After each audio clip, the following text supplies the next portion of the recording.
पहिला पूजनवा तोहार हो गौरी के ललनवा। पहिला पूजनवा तोहार हो गौरी के ललनवा। गंगा के जलवा से धोअब चरणवा, धोअब चरणवा हो धोअब चरणवा। हो जाई हमरो उद्धार हो गौरी के ललनवा। हो जाई हमरो उद्धार हो गौरी के ललनवा। पहिला पूजनवा तोहार हो गौरी के ललनवा।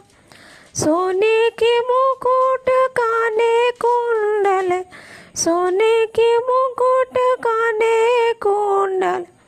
और पहनाई में गले हार हो गौरी के ललनवा। और पहनाई में गले हार हो गौरी के ललनवा।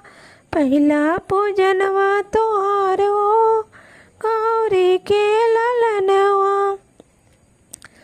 पान सुपारी अक्षत दुबी फूल, पान सुपारी अक्षत दुबी फूल।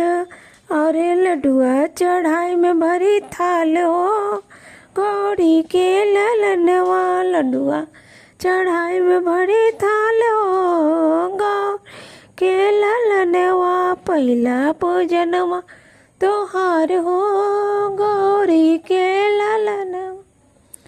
कंचन थाल कपूर के बाती, कंचन थाल कपूर के बाती। आरती उतारम तोहार हो गौरी के ललनवा। आरती उतार तोहार हो गौरी के ललनवा। शीश झुकाई बारंबार हो गौरी के ललनवा। नमन कर बारंबार हो गौरी के ललनवा। पहिला पूजनवा तोहार हो गौरी के ललनवा।